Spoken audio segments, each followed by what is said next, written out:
Ma'am, please step back. We have certified medical personnel on this aircraft if needed. Flight attendant Cassandra Blake's dismissive voice cut through the chaos as 72-year-old passenger Eugene Whitmore collapsed in the narrow aisle of United Flight 1847 from Chicago to Denver. The woman who had immediately rushed to help, Dr. Nia Washington, froze mid-motion, her emergency medical kit halfway out of her carry-on bag, as 150 passengers turned to witness what would become the most documented medical discrimination case in aviation history. What Cassandra didn't know was that she had just dismissed the chief of emergency medicine at Riverside Medical Center, the largest hospital network in Colorado. The same medical center where Cassandra's own father was scheduled for emergency surgery in less than 18 hours. What happened next would send shockwaves through both the aviation and medical industries, destroy careers, create new federal regulations, and prove that assumptions can cost more than pride. They can cost lives. This is the story of 34 minutes that changed everything. Tuesday, September 12, 2023. United Flight 1847 was running 20 minutes late due to weather delays at O'Hare International Airport. Dr. Nia Washington settled into seat 23B in the middle of coach, her long braids tied back in a simple ponytail, wearing her favorite Northwestern University Medical School hoodie and comfortable jeans. After 16 consecutive hours in surgery, she looked forward to the 3-hour flight home to Denver. At 34, Nia had achieved what many considered impossible. As the youngest chief of emergency medicine at Riverside Medical Center's 127-year history, she oversaw a department that treated over 200,000 patients annually. Her emergency medicine credentials were impeccable. Harvard Medical School summa cum laude, Johns Hopkins Emergency Medicine Residency, board certifications in emergency medicine, trauma surgery, and cardiac life support. Her medical bag, a gift from her mentor when she completed her residency, never left her side during travel. The flight was typical for a Tuesday afternoon. Business travelers heading home, families returning from vacations, students traveling between universities. Nia reviewed patient charts on her tablet while sipping coffee, unaware that in approximately 47 minutes, her medical expertise would be put to the ultimate test in the most unlikely of circumstances. Row 20, Seat A.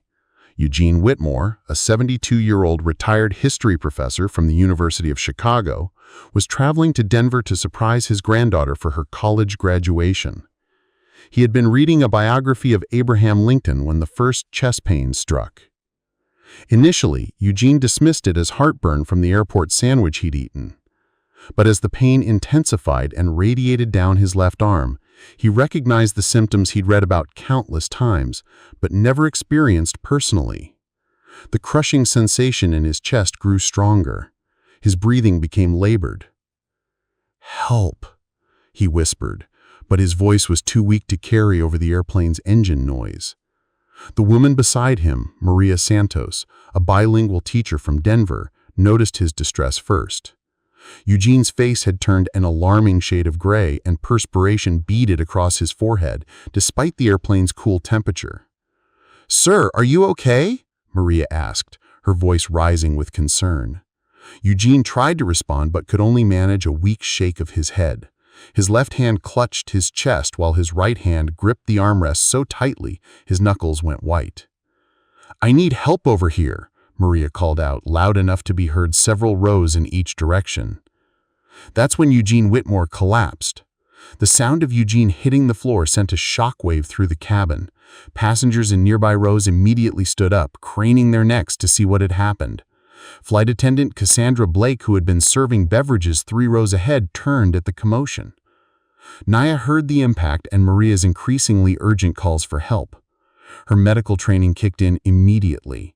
She unbuckled her seatbelt, grabbed her emergency medical kit from under the seat in front of her, and moved quickly toward the crisis. Eugene lay motionless in the narrow aisle between rows 19 and 20. His breathing was shallow and irregular. His skin had taken on a concerning ashen color that Nia recognized immediately as a sign of cardiovascular distress. "I'm a doctor," Nia announced clearly as she knelt beside Eugene, setting her medical bag down and opening it with practiced efficiency. "Sir, can you hear me?" Cassandra Blake arrived at the scene simultaneously. At 29, she had been a flight attendant for United Airlines for 7 years. She prided herself on her professional appearance, perfectly styled blonde hair, immaculate makeup, crisp uniform, and her ability to maintain control in any situation. Her training had covered basic medical emergencies, and she had handled several incidents involving passenger illness during her career. When Cassandra saw Nia kneeling beside Eugene, her first thought wasn't relief that medical help had arrived. Her first thought was that this young woman in casual clothes was interfering with her professional responsibilities. "Ma'am, please step back, please. We have trained medical personnel on this aircraft if needed." Nia looked up at Cassandra with surprise. "I am trained medical personnel. I'm Dr. Washington, and this man is having a cardiac event. I need to assess him immediately." Cassandra's skepticism was immediately apparent. She took in Nia's youthful appearance, her casual clothes, and made an instant judgment that would haunt her for years. "Miss, I appreciate that you want to help, but we can't allow untrained passengers to interfere with medical emergencies. Please return to your seat so we can handle this professionally." "I'm not untrained," Nia said firmly, pulling a stethoscope from her medical bag. "I'm an emergency medicine physician, and this patient needs immediate medical attention." Cassandra noticed other passengers watching and recording the interaction. She felt pressure to maintain her authority and demonstrate professional control of the situation. "Ma'am, anyone can buy medical equipment online. We need proper medical identification and credentials before allowing passenger intervention. Please step back now." The exchange between Nia and Cassandra was happening in full view of dozens of passengers, many of whom had immediately pulled out their smartphones to record the unfolding drama. Social media had taught them that unusual situations on airplanes often went viral, and this confrontation had all the elements of a compelling story. In seat 22C, Jamal Robinson, a 28-year-old social media manager for a tech startup in Denver, began live streaming on Instagram. His account, @JamalTravels, had 75,000 followers who enjoyed his travel content and commentary on airport and airline experiences. "Y'all, we have a serious situation happening on my flight right now," Jamal spoke quietly into his phone's camera. "An older man collapsed, and there's a young black woman who says she's a doctor trying to help him, but the flight attendant is not letting her help. This is wild." The live stream started with 12 viewers, but as Jamal's followers began sharing and commenting, the number climbed rapidly. Within 3 minutes, 89 people were watching live. Comments began flooding in. "What flight is this? Why won't they let her help? This looks like discrimination. Maybe she's not really a doctor. Flight attendants are power tripping." In seat 25A, Margaret Foster, a 67-year-old retired nurse from Denver, watched the confrontation with growing alarm. She had worked in emergency medicine for 35 years before retiring and could immediately recognize that the young woman kneeling beside Eugene displayed all the behavioral markers of genuine medical training. Her positioning, her assessment technique, the way she opened and organized her medical kit. "That woman knows what she's doing," Margaret whispered to her husband Harold. "She's a real doctor." But Harold Foster, influenced by his own biases and assumptions, shook his head. "She looks too young, and where's her medical identification? Flight attendants are trained to handle these situations." In seat 21B, college student Tyler Chen was recording everything on his TikTok account. At 19, Tyler was studying pre-med at the University of Colorado and had enough medical knowledge to recognize that Eugene's condition was serious and deteriorating. "This is insane," Tyler whispered to his camera. "This man is clearly having a heart attack, and they're not letting a doctor help. Because of what? Because she doesn't look like their idea of a doctor?" Tyler's video was posted with hashtags flight emergency, discrimination, doctor, and would eventually accumulate over 2.3 million views. While Cassandra continued to block Nia's access to Eugene, the patient's condition was visibly worsening. His breathing became more labored, and his lips were beginning to show a blue tint that indicated oxygen deprivation. "His oxygen saturation is dropping," Nia said urgently, recognizing the signs of impending cardiac arrest. "He needs immediate intervention. Every second we delay increases his risk of permanent damage or death."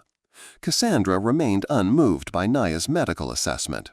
"Ma'am, I'm going to ask you one final time to return to your seat. You are interfering with our emergency protocols." "Your emergency protocols don't include preventing qualified medical professionals from saving lives," Nia replied, her voice remaining calm despite her growing frustration. Captain Robert Martinez's voice came over the intercom. "Ladies and gentlemen, this is your captain speaking. We are aware of a medical emergency on board and are beginning our descent into Denver International Airport. Flight attendants, please follow standard medical emergency procedures." Cassandra interpreted this announcement as validation of her authority. "You heard the captain. We're following standard procedures, which don't include allowing unidentified passengers to play doctor." The word "play" hit the cabin like a slap. Several passengers audibly gasped, and the recording phones captured every word. "Play doctor," Nia repeated, her professional composure cracking slightly. "I have spent 11 years training and practicing emergency medicine. This man is dying while you're worried about protocol?" A second flight attendant, Michael Thompson, a 15-year veteran of United Airlines with an exemplary service record. He quickly assessed the situation, unfortunately reached the same conclusion as Cassandra. "What's the situation here?" Michael asked.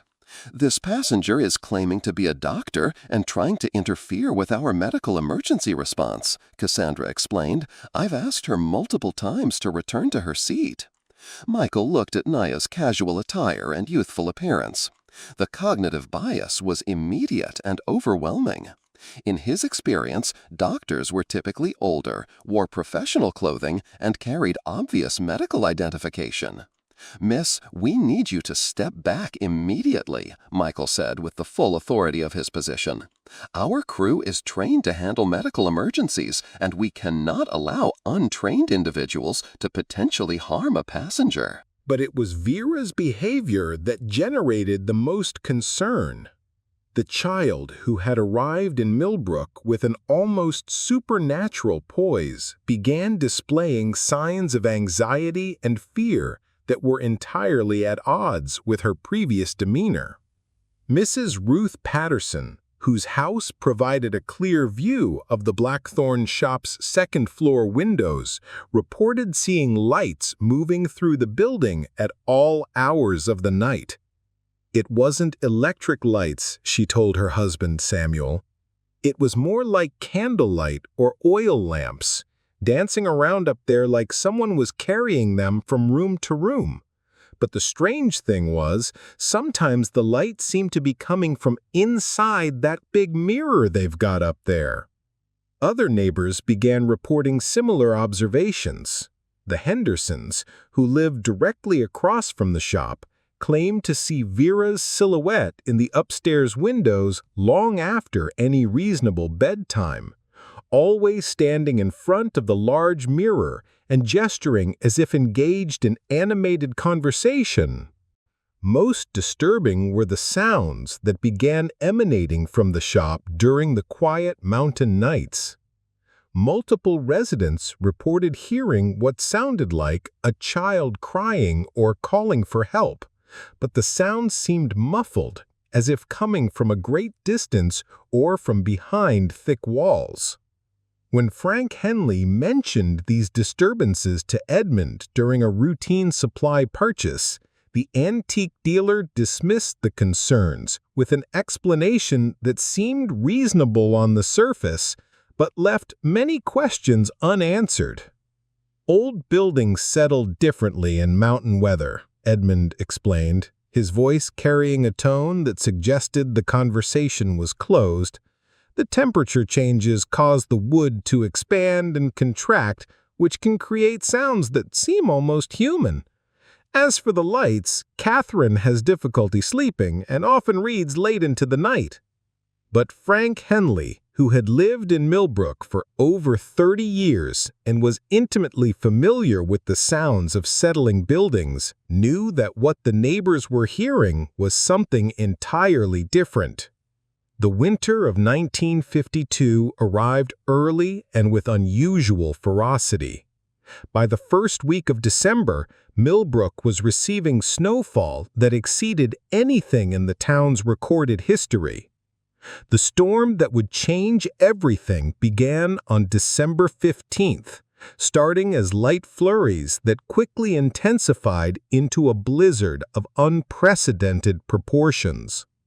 Within hours, the mountain passes that connected Millbrook to the outside world became impassable. Telephone lines snapped under the weight of accumulated ice, effectively cutting the community off from any outside assistance. The residents of Millbrook found themselves completely isolated, dependent on their stored supplies and each other for survival. The blizzard raged for 3 days, with winds that howled through the mountain peaks like the voices of tormented spirits. Snow accumulated to depths that made travel between buildings dangerous, and several residents reported visibility so poor that they became disoriented trying to walk from their front doors to their own outbuildings. It was during the worst of this storm, on the evening of December 17th, that Vera Blackthorne vanished. According to Edmund Blackthorne's account, provided to the town's informal search committee the following morning, Vera had been helping him reorganize inventory in the shop's second floor when the blizzard reached its peak intensity. Catherine had been preparing dinner in the family's living quarters behind the shop when the building's electrical power failed, a common occurrence during severe weather. Edmund claimed that he had sent Vera downstairs to retrieve candles from the shop's supply closet while he secured some of the more valuable pieces against potential damage from the storm. When she didn't return after several minutes, he went to look for her and found the shop empty. A thorough search of the building revealed no trace of Vera anywhere. The front and back doors were locked from the inside, with no evidence that they had been opened during the storm. The windows were all secured and showed no signs of disturbance. Most puzzling of all, there were no footprints or other traces in the deep snow around the building to suggest that anyone had left the premises. Catherine Blackthorne's reaction to her daughter's disappearance was immediate and extreme. According to witnesses, she began screaming that they had taken Vera, though she could not or would not explain who they were or how such a thing might have occurred. She demanded that the men search the shop's second floor again, particularly the room containing the large Victorian mirror, claiming that she could hear Vera calling for help. But when the search party examined the mirror room, they found nothing unusual.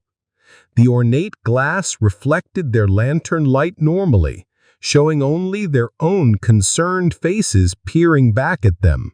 There were no signs of struggle, no hidden passages, no evidence that anything out of the ordinary had occurred. Despite the dangerous weather conditions, the men of Millbrook organized search parties that combed every accessible area of the town and surrounding forest. They checked every building, every root cellar, every possible hiding place where a frightened child might have sought shelter from the storm.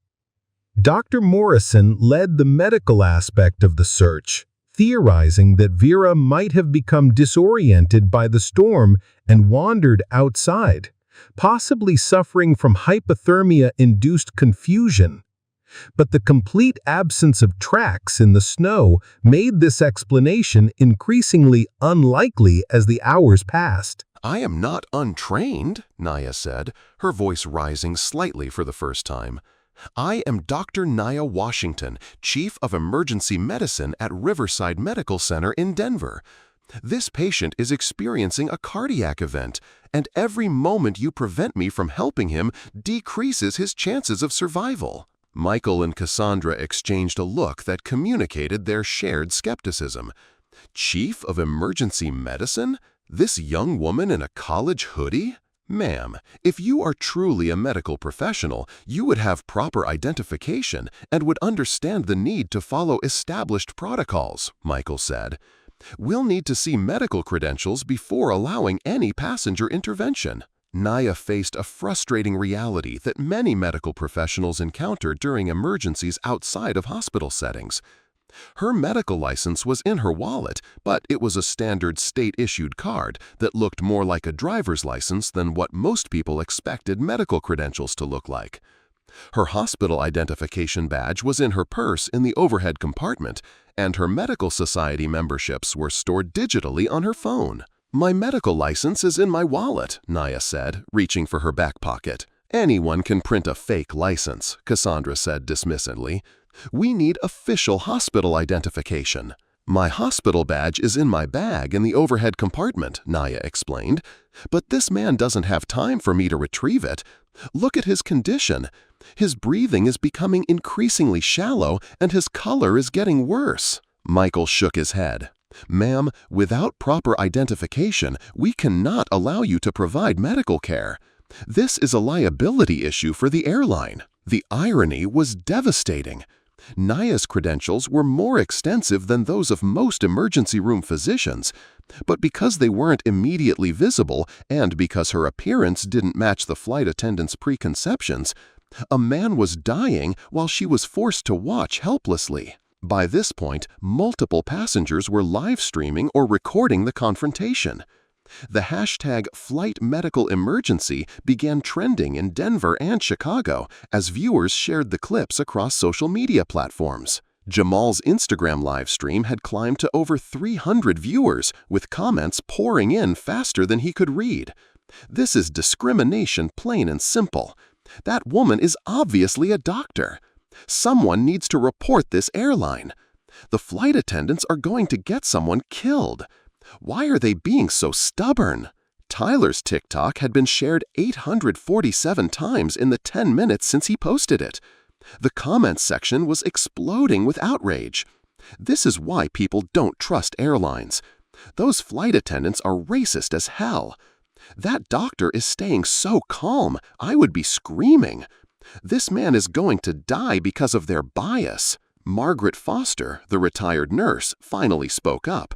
"Excuse me, I'm a retired emergency room nurse, and I can tell you that young woman displays every sign of genuine medical training. She knows what she's doing." Cassandra turned to Margaret with the same dismissive attitude. "Ma'am, we appreciate your concern, but we need official credentials, not opinions from other passengers." The dismissal of Margaret, a white woman in her 60s, provided a stark contrast to how Nia was being treated. Several passengers immediately noticed the difference in tone and respect. While the argument continued, Eugene's condition was rapidly declining. His breathing had become increasingly irregular, and his pulse was weakening.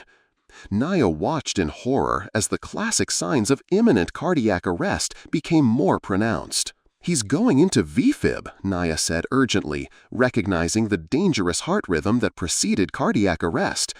"I can see the irregular chest movement. He needs immediate CPR and defibrillation." "Ma'am, we have an AED on board and our crew is trained to use it," Michael said.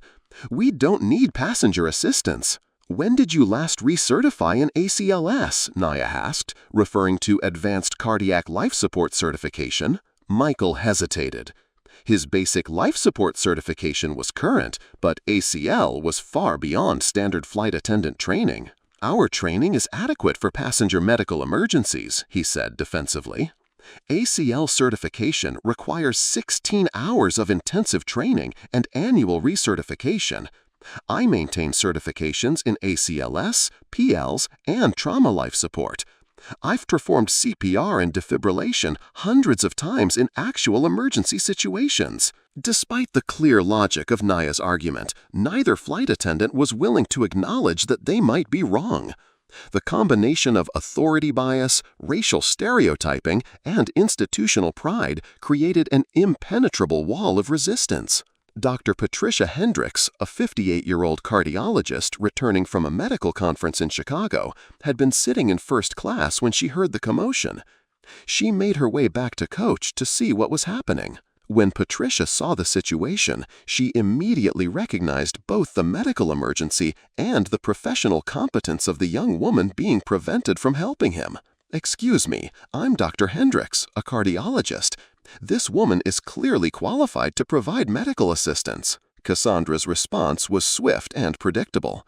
"Ma'am, we'll need to see your medical credentials as well." Patricia was wearing her white coat from the medical conference, with her hospital badge clearly visible, and carried a medical bag that looked professional and expensive.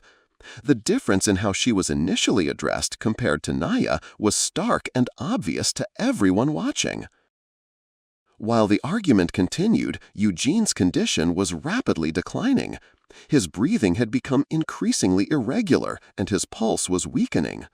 Nia watched in horror as the classic signs of imminent cardiac arrest became more pronounced. "He's going into VFib," Nia said urgently, recognizing the dangerous heart rhythm that precedes cardiac arrest. "I can see the irregular chest movement. He needs immediate CPR and defibrillation." "Ma'am, we have an AED on board and our crew is trained to use it. We don't need passenger assistance." "When did you last recertify an ACLS?" Nia asked, referring to Advanced Cardiac Life Support Certification. Michael hesitated. His basic life support certification was current, but ACL was far beyond standard flight attendant training. "Our training is adequate for passenger medical emergencies," he said defensively. "ACL certification requires 16 hours of intensive training and annual recertification. I maintain certifications in ACLS, PLs, and trauma life support. I've performed CPR and defibrillation." Despite the clear logic of Nia's argument, neither flight attendant was willing to acknowledge that they might be wrong.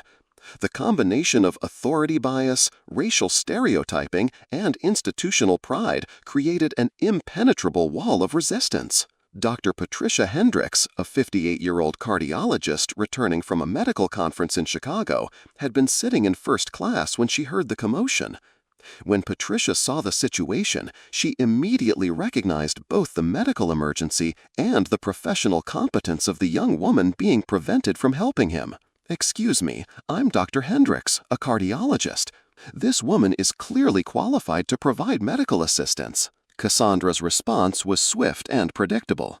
"Ma'am, we'll need to see your medical credentials as well." Patricia was wearing her white coat from the medical conference, with her hospital badge clearly visible, and carried a medical bag that looked professional and expensive. The difference in how she was initially addressed compared to Nia was stark and obvious to everyone watching. "Of course," Patricia said, showing her hospital identification. "I'm Chief of Cardiology at Presbyterian St. Joseph Medical Center." Cassandra examined Patricia's credentials, which were accepted without the same level of scrutiny that Nia's had received. "Dr. Hendricks, we'd be happy to have your assistance with this medical emergency," Michael said respectfully. "Then you need to let Dr. Washington help as well," Patricia said firmly. "She's been trying to tell you that this patient is in cardiac distress, and she's absolutely right." "How do you know she's a doctor?" Cassandra asked. "Because I've worked with emergency medicine physicians for 30 years, and I can recognize medical training when I see it. More importantly, I recognize her. Dr. Nia Washington is one of the most respected emergency medicine physicians in California." The revelation hit Cassandra and Michael like a physical blow. Patricia's recognition of Nia's name and reputation began to crack their certainty, but they had committed so deeply to their position that backing down seemed impossible. Eugene Whitmore flatlined. The irregular breathing stopped. His pulse disappeared. The classic signs of cardiac arrest were unmistakable to anyone with medical training. "He's in cardiac arrest," Nia announced, moving toward Eugene despite the flight attendant's continued objections. "I'm starting CPR now." "Ma'am, step back immediately," Cassandra said, physically positioning herself between Nia and Eugene. "We have protocols to follow." "Your protocols are killing him," Nia said, her calm finally breaking. "Every second of delay reduces his survival chances by 7 to 10%. He needed intervention 5 minutes ago." "How do you know she's a doctor?" Cassandra asked. "Because I've worked with emergency medicine physicians for 30 years, and I can recognize medical training when I see it.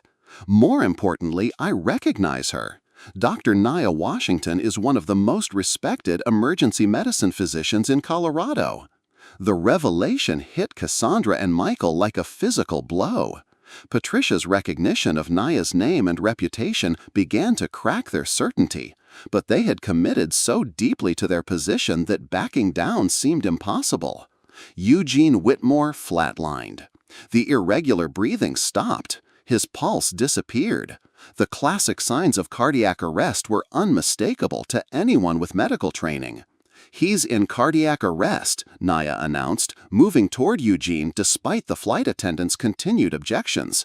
"I'm starting CPR now."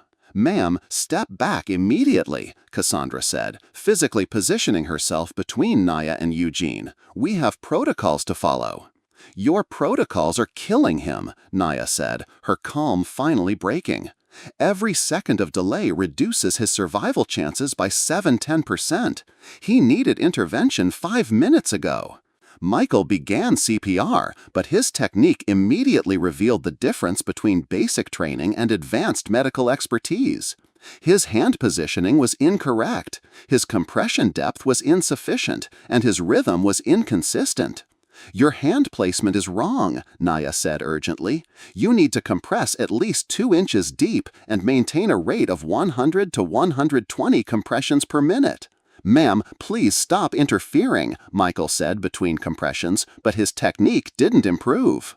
Nia watched in agony as improper CPR was performed on a patient she could save if allowed to intervene. Her medical oath, "First, do no harm," was being violated by forced inaction while harm was being done through incompetence.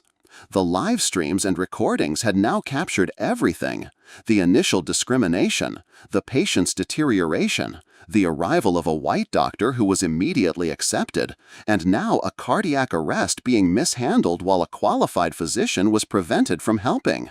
Jamal's Instagram Live had reached 1,247 viewers. His followers were tagging news outlets, medical organizations, and civil rights groups. The story was spreading exponentially across social media platforms. Tyler's TikTok was being shared by medical students and healthcare workers across the country. The hashtag #LetDoctorsHelp was gaining momentum. Comments reflected growing outrage. "This is criminal negligence. Those flight attendants need to be fired and charged. Dr. Washington should sue for everything.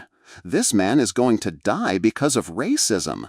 United Airlines needs to answer for this." Margaret Foster was now recording her own video, providing professional commentary as a retired nurse. "I've never seen such clear medical discrimination in my 35 years of healthcare. This young woman is obviously qualified, and this man is dying because of their prejudice." Captain Martinez announced over the intercom, "Ladies and gentlemen, we are beginning our final approach into Denver International Airport. Emergency medical personnel are standing by at the gate." But for Eugene Whitmore, the emergency landing might be too late. His cardiac arrest had now lasted over 3 minutes, a critical threshold beyond which permanent brain damage becomes increasingly likely. Nia made one final attempt to intervene. "Please, I'm begging you, let me help him. I've successfully resuscitated dozens of cardiac arrest patients. I know what I'm doing." Cassandra's response would be recorded, shared millions of times, and eventually used as evidence in federal investigations. "Ma'am, we cannot allow unqualified individuals to experiment on passengers. Please return to your seat immediately, or we'll have airport security remove you upon landing."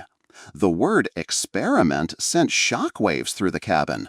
The live stream comments exploded with outrage. Even passengers who had initially supported the flight attendant's authority began to turn against them. Dr. Patricia Hendricks had reached her breaking point. She pulled out her phone and made a call that would change everything. "This is Dr. Patricia Hendricks calling the Chief Medical Officer at Riverside Medical Center. I need to speak to Dr. Sarah Chen immediately. Yes, it's an emergency."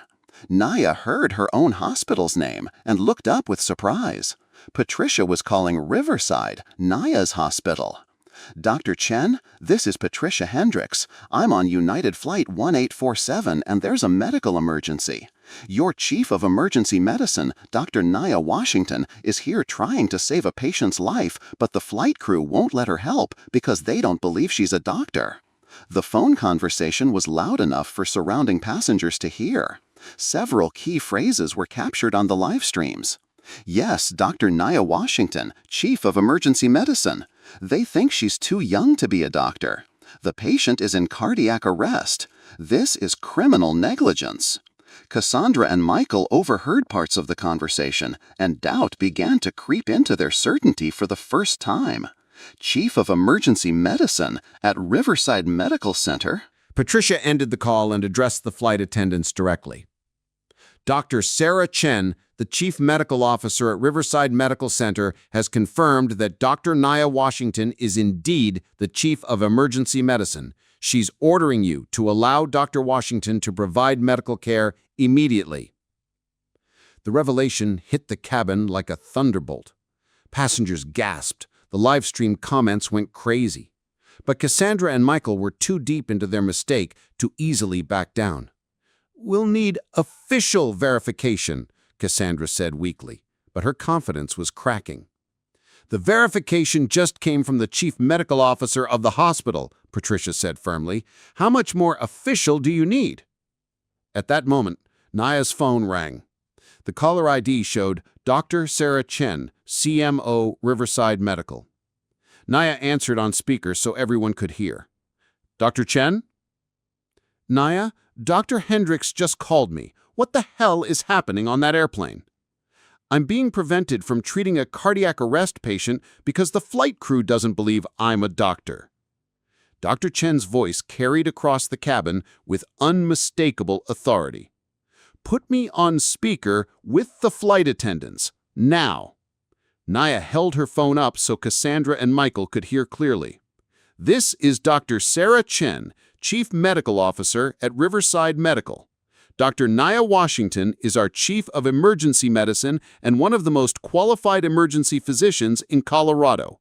You will allow her to provide medical care immediately, or I will personally ensure that United Airlines faces federal investigation for discrimination and criminal negligence."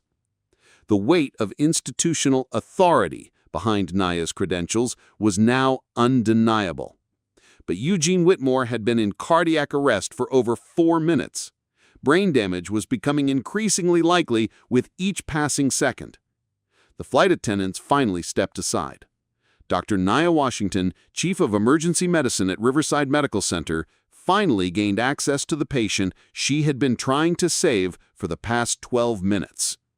But would it be too late? With Dr. Sarah Chen's authoritative voice still echoing through the cabin from the speakerphone, Cassandra Blake and Michael Thompson finally stepped aside. Dr. Nia Washington immediately took control of the medical emergency that had been unfolding for the past 14 critical minutes. Eugene Whitmore had been in cardiac arrest for over 4 minutes, well beyond the golden window where immediate intervention guarantees survival without complications. But Nia's extensive emergency medicine training kicked in with precision that only comes from years of life and death experience. "I need the AED immediately," Nia commanded, her voice carrying the authority that had been denied to her moments before. "And I need everyone to step back except Dr. Hendricks." Michael Thompson, still reeling from the revelation that he had been blocking a chief of emergency medicine from saving a life, fumbled with the aircraft's automated external defibrillator. His hands shook as he opened the case. Nia immediately took over CPR from Michael, and the difference was startling. Her hand positioning was perfect, her compression depth precisely calibrated, her rhythm steady at exactly 110 compressions per minute. Years of training and hundreds of real emergencies had made these motions automatic. "Patricia, can you manage his airway?" Nia asked Dr. Hendricks, who nodded and positioned herself at Eugene's head. The passengers watched in stunned silence as two highly qualified physicians worked together with the kind of seamless coordination that only comes from extensive medical training.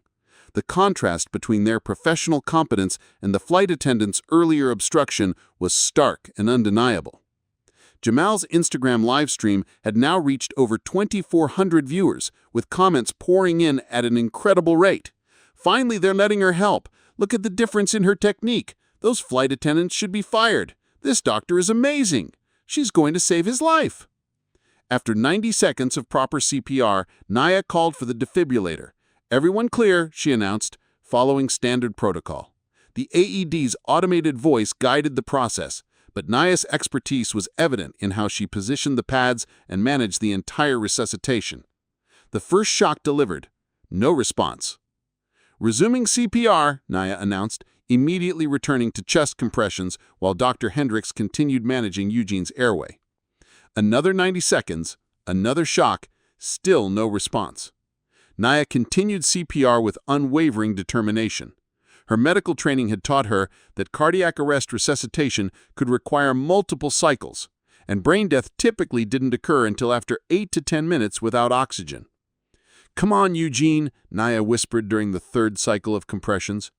The third shock, Eugene's body convulsed slightly. Then his chest began to rise and fall on its own. A weak but detectable pulse returned. The cabin erupted in applause and cheers. Eugene Whitmore was alive. "He's back," Dr. Hendricks announced, monitoring his pulse. "Weak but steady rhythm." Nia immediately began post-resuscitation care, checking Eugene's pupils for neurological response and monitoring his breathing pattern.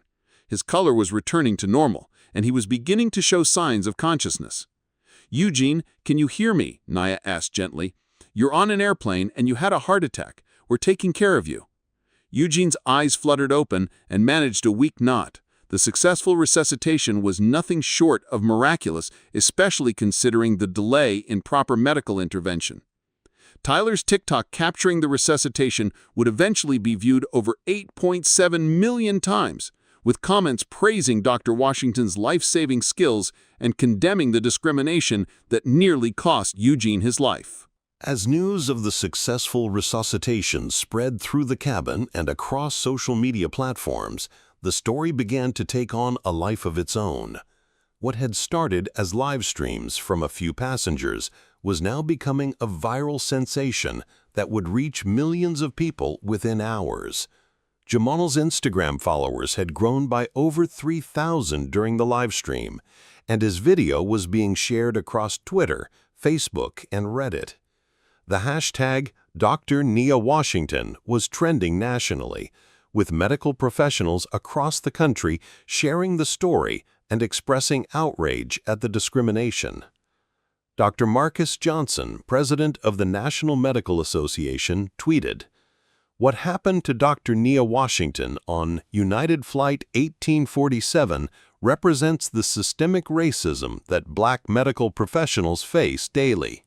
This discrimination nearly cost a man his life. We demand accountability."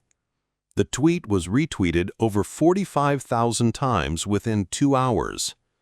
Margaret Foster, the retired nurse, had been providing professional commentary throughout her own recording. "In my 35 years of emergency medicine, I have never witnessed such clear discrimination against a qualified physician. Dr. Washington's skill just saved this man's life, but he nearly died because of prejudice." Her video, shared with the hashtag medical discrimination, was being picked up by medical organizations, nursing associations, and civil rights groups across the country. As the airplane began its final approach to Denver International Airport, Dr. Sarah Chen remained on the speakerphone with Nia, coordinating the emergency landing medical response. But what happened next would transform this incident from a case of individual discrimination into a scandal that would reach the highest levels of corporate America. "Nia, I need you to know something," Dr. Chen said over the phone, her voice carrying an edge that suggested more revelations were coming. "I've been on a conference call with our board of directors for the past 10 minutes. They're watching the live streams." The implications of that statement sent chills through everyone listening.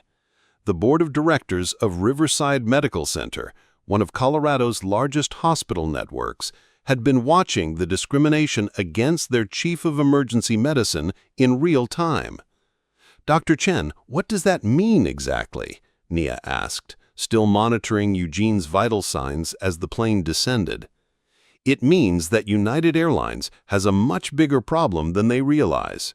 Riverside Medical Center has a $47 million annual contract with United for employee travel, medical transport, and corporate services. We also provide medical services for United's crew health programs." Cassandra Blake, who had been standing nearby in stunned silence since the successful resuscitation, felt her blood run cold. Her father, Robert Blake, was scheduled for emergency cardiac surgery at Riverside Medical Center the following morning, a surgery that represented his only chance for survival after a massive heart attack 3 days earlier. "Furthermore," Dr. Chen continued, "our legal department is already reviewing potential federal civil rights violations, medical negligence claims, and breach of duty to provide emergency medical care." The legal implications were staggering. Federal aviation regulations required airlines to allow qualified medical professionals to provide emergency care during flights. By preventing Dr. Washington from treating Eugene Whitmore, United Airlines had potentially violated multiple federal statutes. As the gravity of the situation became clear, Cassandra Blake made a decision that would add another shocking layer to an already complex story. She approached Dr. Washington with tears in her eyes. "Dr. Washington, I need to tell you something," Cassandra said, her voice barely above a whisper. "My father, Robert Blake, is scheduled for emergency heart surgery at Riverside Medical Center tomorrow morning. Dr. Marcus Thompson, no relation to Michael here, is supposed to perform the surgery." Nia looked up from Eugene's monitoring, surprised by this unexpected personal connection. "Dr. Thompson is one of our finest cardiac surgeons. Your father will be in excellent hands." Cassandra's voice cracked as she continued. "Dr. Washington, I almost let a man die because of my prejudice, and now I'm asking the person I discriminated against to save my father's life. I don't even know how to process that." The confession was captured on multiple live streams and recordings. The personal stakes had just become devastatingly clear. The flight attendant who had blocked Dr. Washington from saving a life was herself dependent on Dr. Washington's hospital network to save her own father.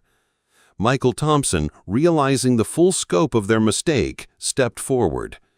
"Dr. Washington, I owe you and Mr. Whitmore an apology that I can never adequately express.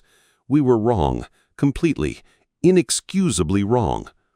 Tyler's TikTok camera captured Cassandra's emotional confession, and the video would become one of the most shared clips of the entire incident. Comments reflected the complex mix of anger and sympathy. "She's crying now, but she almost killed someone. At least she's taking responsibility. Her father needs help from the same hospital she disrespected. This is what real consequences look like." Flight 1847 touched down at Denver International Airport with emergency vehicles already positioned on the tarmac. Paramedics and emergency medical technicians boarded immediately, but they quickly deferred to Dr. Washington's expertise and continued care recommendations. Patient is a 72-year-old male who experienced cardiac arrest approximately 20 minutes ago, Nia briefed the EMT team with professional precision. Successful resuscitation after multiple defibrillation attempts. He's stable but needs immediate cardiac catheterization to determine the extent of coronary damage. Eugene Whitmore was carefully transferred to a gurney and taken to the waiting ambulance. Before leaving, he grasped Nia's hand weakly. "Thank you for saving my life," he whispered. "I heard everything that happened. You're a hero." As Eugene was transported to Presbyterian St. Joseph Medical Center for emergency cardiac care, the remaining passengers began deplaning. But the story was far from over. Airport security and federal aviation investigators were already on scene. The discrimination incident, captured on multiple videos and witnessed by 150 passengers, would trigger federal investigations into United Airlines policies and practices. By the time passengers reached the terminal, news crews from Denver's major television stations were already setting up. The viral social media coverage had alerted local news organizations, and the story was being picked up by national outlets. Jamal Robinson, whose Instagram livestream had started the social media documentation, was approached by reporters from Channel 7 News Denver. "Mr. Robinson, you live-streamed the entire incident. Can you tell us what you witnessed?" "I witnessed clear discrimination against a black doctor who was trying to save a man's life," Jamal said directly to the camera. "Dr. Nia Washington is a hero, and those flight attendants nearly caused a man to die because of their prejudice." Dr. Patricia Hendricks was also interviewed by multiple news outlets. As a respected cardiologist, her professional opinion carried significant weight. "In 30 years of medicine, I have never seen such a clear case of discrimination against a medical professional," she told CNN's affiliate. Dr. Washington's credentials and expertise were dismissed solely because of her appearance and race. This is exactly the kind of systemic bias that costs lives. Margaret Foster, the retired nurse, provided additional professional perspective. "Any medical professional could see that Dr. Washington knew exactly what she was doing. Her technique was flawless, her assessments were accurate, and her intervention saved that man's life." While media attention focused on the discrimination and successful resuscitation, an emergency meeting was taking place at Riverside Medical Center's corporate headquarters. The hospital's board of directors had watched the entire incident unfold through social media live streams, and their response would be swift and decisive. Dr. Sarah Chen, the chief medical officer, addressed the emergency board meeting. "The discrimination against Dr. Washington represents an attack on our institution, our values, and our mission to provide excellent medical care.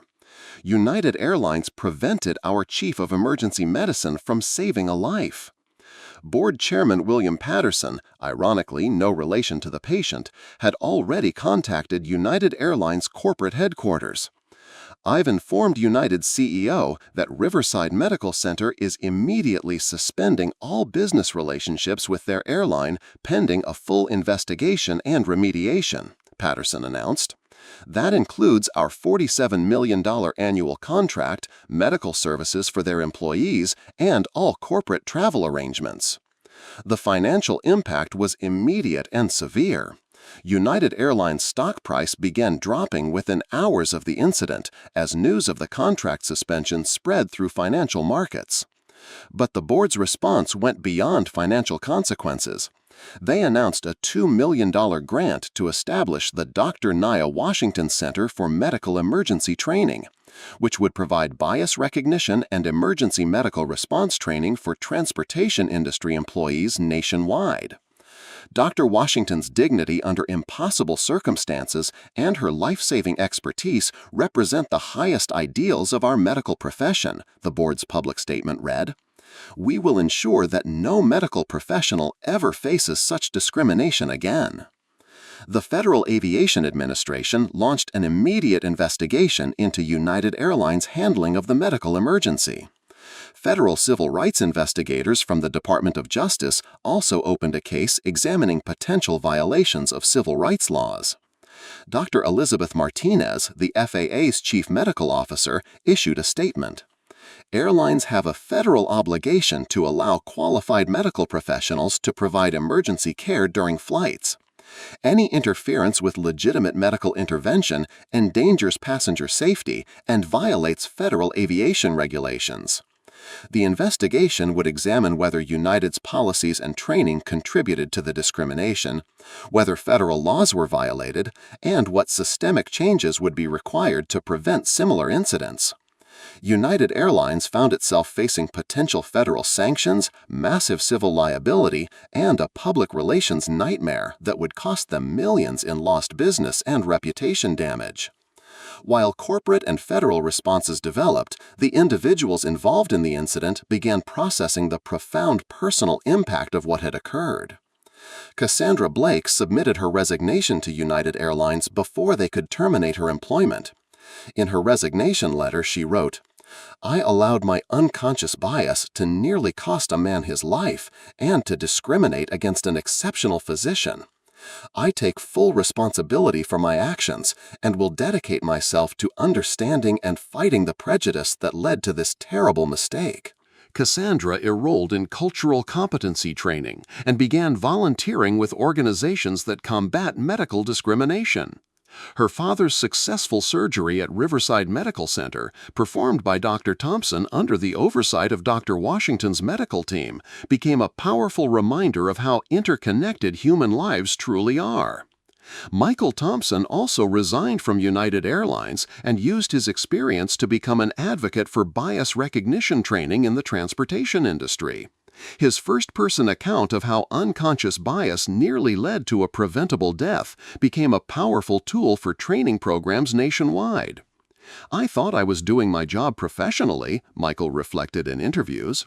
"I never realized how my assumptions about what a doctor should look like could literally cost someone their life." Eugene Whitmore made a full recovery after emergency cardiac catheterization and stent placement. He became a powerful advocate for Dr. Washington and for addressing discrimination in medical settings. "Dr. Washington saved my life twice," Eugene said in television interviews. "First, by performing expert medical care, and second, by handling the discrimination with such grace that it opened everyone's eyes to how prejudice can kill." The combined videos from the incident accumulated over 23 million views across all platforms within 48 hours. The hashtag Dr. Nia Washington became a rallying cry for medical professionals sharing their own experiences with discrimination. Dr. Rebecca Chen, a young Asian American physician in Seattle, shared her video response. "I've been mistaken for a nurse, a medical student, or someone's daughter countless times when trying to provide emergency care. Dr. Washington's experience shows how dangerous these assumptions can be." Dr. Michael Williams, an emergency medicine resident in Atlanta, posted, "Dr. Washington is exactly the kind of physician I hope to become. Her clinical excellence under pressure and her dignified response to discrimination represent the best of our profession." The National Association of Emergency Physicians issued a statement supporting Dr. Washington and calling for systematic changes in how medical professionals are recognized and respected during emergencies outside hospital settings. Medical schools across the country began incorporating the incident into their curricula as a case study in professional advocacy, bias recognition, and emergency medical ethics. Within a week of the incident, 3 separate lawsuits were filed against United Airlines. Eugene Whitmore's family filed a federal civil rights lawsuit seeking damages for the discrimination and medical negligence that endangered his life. Dr. Washington filed her own federal lawsuit alleging employment discrimination, violation of civil rights, and intentional infliction of emotional distress.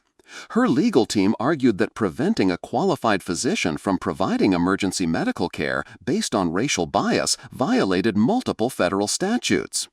A class action lawsuit was filed on behalf of all passengers on Flight 1847, alleging that United's discriminatory policies and inadequate training put all passengers at risk during medical emergencies.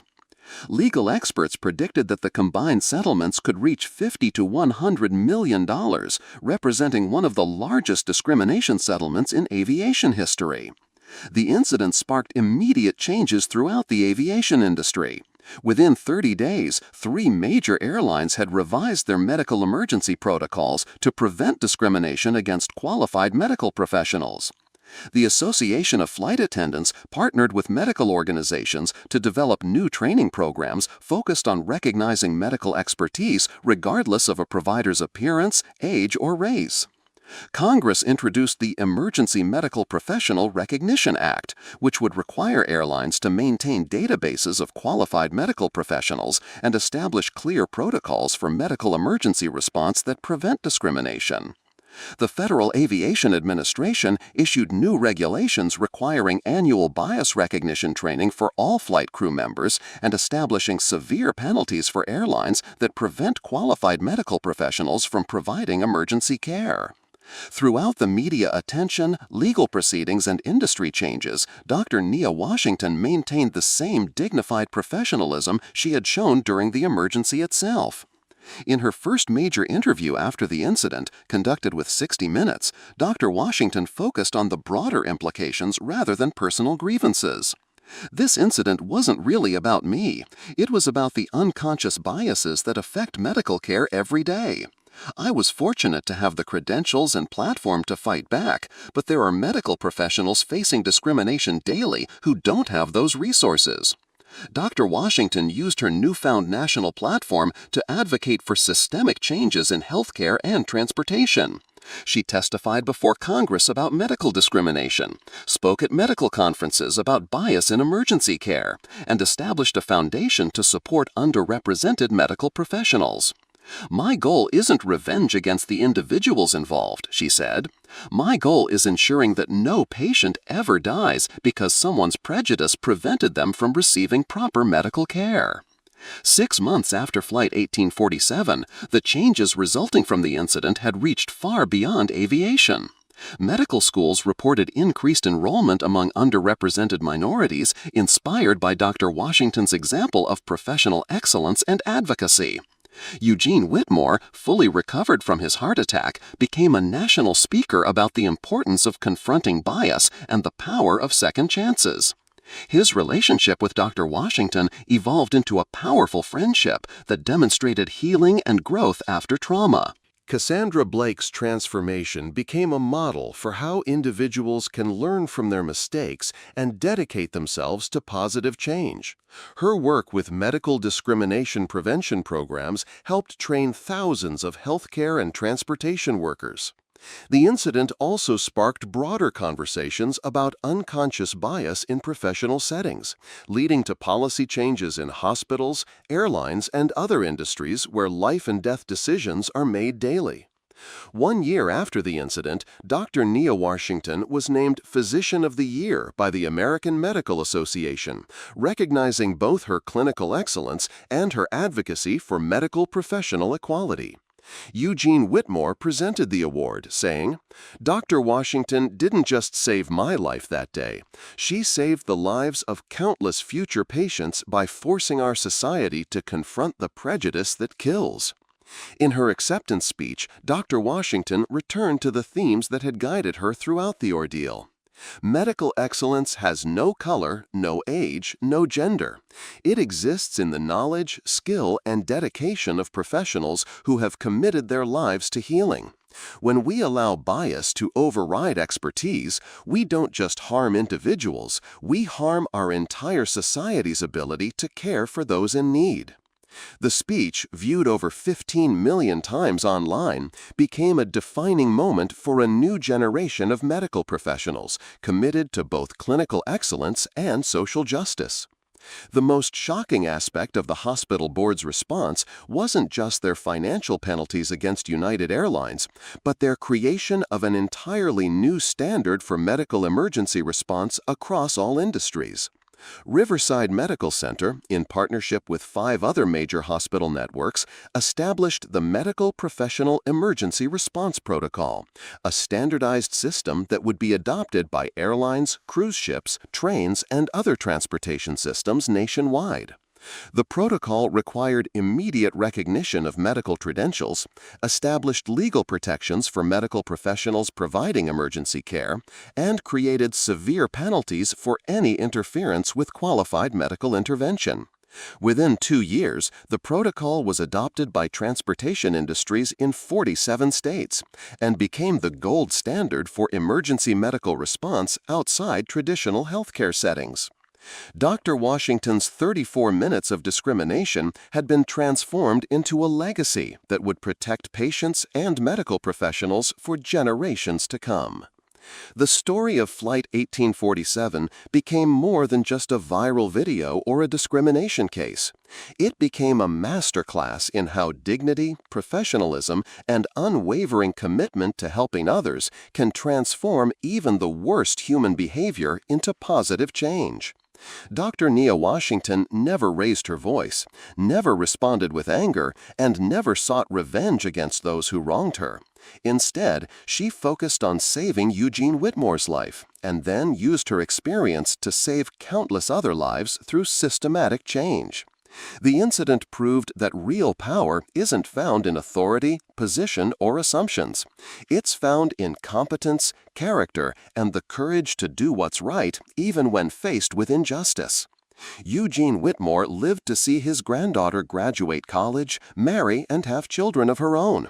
He often said that Dr. Washington didn't just give him his life back, she gave him the chance to see his family's future unfold.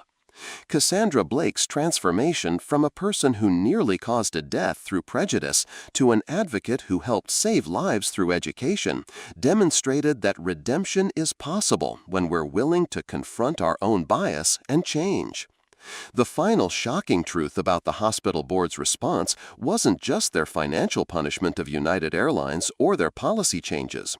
It was their recognition that Dr. Washington's grace under pressure represented the highest ideals of medicine, putting patient care above personal comfort, maintaining professionalism in the face of injustice, and using expertise to heal rather than harm.